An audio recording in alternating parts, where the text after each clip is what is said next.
Bonjour, je suis Nathalie Poirier. Je suis gérante de l'entreprise Les Huîtres du Cayen avec mon mari. On est installé depuis 30 ans dans l'île d'Oléron. Notre entreprise fait des huîtres 100% naturelles, 100% locales, toujours élevées à Oléron. Ça, c'est notre démagogie. C'est notre façon de travailler et ça fait 30 ans que c'est comme ça.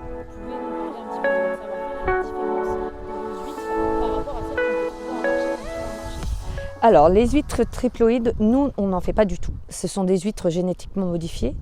Donc, ça se fait en écloserie. On n'achète pas du tout. D'où le fait qu'on soit certifié bio. Donc, ça, nous, avec la certification, on n'a pas le droit aux triploïdes. Et à tout autre produit non naturel. Après, la triploïde en goût, n'a aucune différence sur l'huître normale. Simplement, c'est qu'il faut que les consommateurs soient au courant de cette huître-là. À l'heure d'aujourd'hui, dans les grandes surfaces ou dans n'importe quel autre magasin, rien n'est spécifié sur l'huître triploïde. Il n'y a aucune étiquette qui le spécifie, ni quoi que ce soit. Nous, on a pris l'opportunité de le faire parce qu'on estime que nos clients doivent être au courant.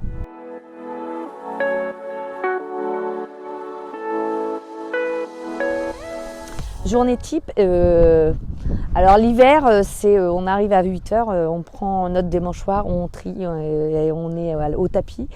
On trie les huîtres pour les nettoyer. Alors de septembre à décembre, on trie nos huîtres pour la vente de Noël. Et de janvier à avril, on trie nos huîtres pour le Noël d'après. Avec les huîtres, comme je vous disais tout à l'heure, donc elles se collent les unes aux autres. Là, on en a 4. Et pour qu'elles soient vendables, on les sépare. Hein. Donc, voilà.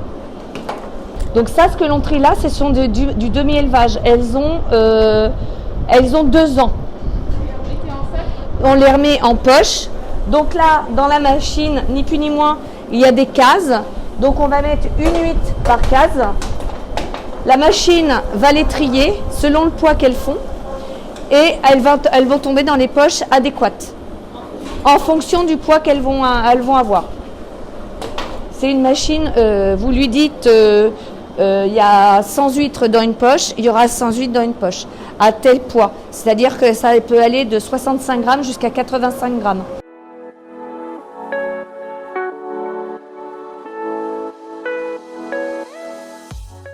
Ça s'appelle une coupelle. C'est là-dessus qu'on récolte nos huîtres, notre naissain.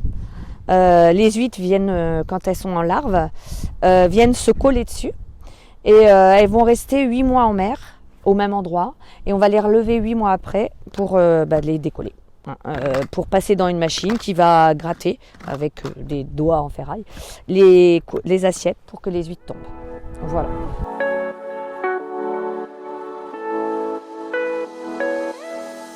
Elles viendront se coller sur n'importe quel support. Alors que ce soit ça c'est un ancien collecteur qu'on avait avant. Donc ça, c'est pareil, mais qu'on mette n'importe quoi. Du moment que le support soit propre et sain. Si vous mettez un couteau en mer, l'année d'après, vous allez le récupérer avec des larves d'huîtres dessus. L'huître se colle sur n'importe quel support.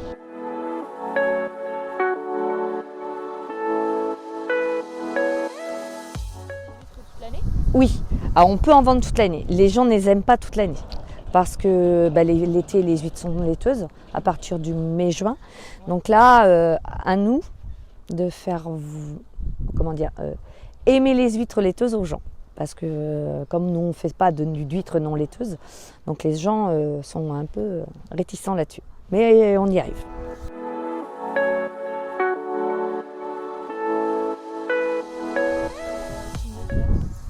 Alors, la pleine mer, comme elle porte bien son nom, arrive directement de pleine mer.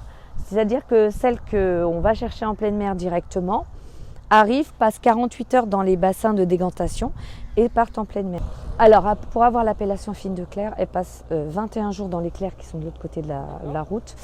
Et elles ont cette appellation fine de Clerc. Et après, on a la spéciale de Clerc qui va passer 2 mois en clair pour avoir l'appellation spéciale de Clair. Tout ça, ça reste dans un cahier des charges. Donc, on est obligé de le suivre pour avoir fine de Clair. C'est un cahier des charges au niveau de Marennes-Oléron.